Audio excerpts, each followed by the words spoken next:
अस्सलाम वालेकुम नाज़रीन। आज की इस वीडियो हम बात करेंगे वैक्स एड ड्रॉप्स के बारे में, जिसे हम सोडा ग्लाइसिन के नाम से जानते हैं।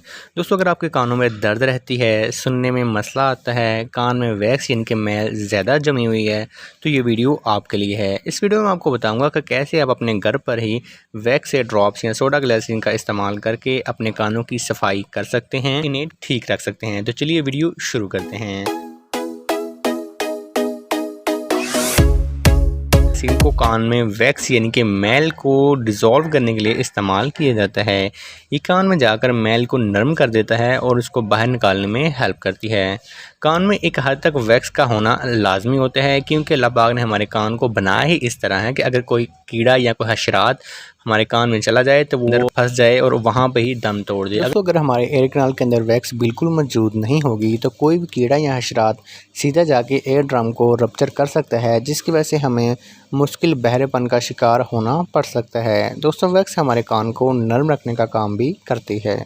एक नॉर्मल हद तक वैक्स का हमारे कान के अंदर होना लाजमी है, लेकिन जब ये एक ख़ास अमाउंट से ज़्यादा बढ़ जाती है तो इसकी वजह से फिर एयर कैनाल ब्लॉक हो जाती है, इसकी वजह से हमें सुनने में मसला आता है। दोस्तों, जब ये ड्रॉप हम कान के अंदर डालते हैं तो ये जाकर वैक्स को नरम करना शुरू कर देता है, जिसकी वजह से कान के अंदर जो सख्ती बनी होती है, जो दर्द हो रही होती है, ज़्यादा वैक्स की वजह से वो कम हो जाती है और मैल आहिस्ता आहिस्ता बाहर निकलना शुरू हो जाती है और हमारे कान के अंदर का माहौल बिल्कुल नॉर्मल हो जाता है। दोस्तों, अभी हम बात कर लेते हैं कि किन लोगों को ये ड्रॉप इस्तेमाल नहीं करने चाहिए।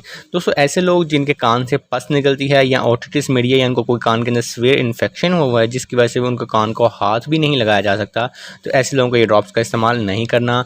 किसी की कोई रिसेंटली कान की सर्जरी हुई हो उसमें भी इस्तेमाल नहीं करना। जिन अफराद को ग्लाइसिन से एलर्जी हो वो भी ये ड्रॉप सिर्फ डॉक्टर के मशवरे के मुताबिक ही इस्तेमाल कर सकते हैं। दोस्तों, अभी हम बात कर लेते हैं साइड इफ़ेक्ट्स के बारे में कि सोडा ग्लाइसिन के साइड इफ़ेक्ट्स क्या हैं। दोस्तों, सोडा ग्लाइसिन के साइड इफ़ेक्ट में कान में दर्द का मज़ीद बढ़ जाना या एलर्जिक रिएक्शन, कान में ख़ारिश का होना या कुछ देर के लिए सुनाई कम देना शामिल हैं। दोस्तों, इसकी कीमत 40 से 50 रुपये में आपको ईज़िली किसी भी मेडिकल स्टोर से ये मिल जाएगी। ये बहुत ही अच्छे ड्रॉप्स हैं जो कि कान की वैक्स को नरम कर कर इनको बाहर निकाल देते हैं, जिसकी वजह से हमें अच्छी तरह से सुनाई देता है और हमारे कान बिल्कुल साफ़ रहते हैं। इसका इस्तेमाल दोस्तों, ड्रॉप्स को इस्तेमाल करने से पहले और बाद में अपने हाथों को अच्छे तरीके से धो लें, कान की लोब को पकड़ लें और इसके अंदर 4 से 5 ड्रॉप्स जो हैं वो सोडा ग्लाइसिन के डाल दें और कम से कम 10 से 15 मिनट के लिए एक साइड पर रहें, ताकि सोडा ग्लाइसिन को थोड़ा सा टाइम मिल जाए वैक्स को नरम करने के लिए। दिन में आप 1 से 2 मरतबा इस ड्रॉप्स को इस्तेमाल कर सकते हैं और ज़्यादा से ज़्यादा आप 4 दिन तक इस ड्रॉप्स को इस्तेमाल कर सकते हैं। इसके बाद अगर आपने ज़्यादा देर तक इस्तेमाल करनी है तो वो अपने डॉक्टर के मशवरे के मुताबिक आप इसको इस्तेमाल कर सकते हैं। दोस्तों, उम्मीद करता हूँ आपको ये वीडियो पसंद आई होगी। वीडियो से मतलब लगा आपका कोई भी सवाल है तो आप कमेंट सेक्शन में पूछ सकते हैं। फिर मिलते हैं एक नई वीडियो के साथ, तब तक दीजिए इजाज़त। अल्लाह हाफ़िज़।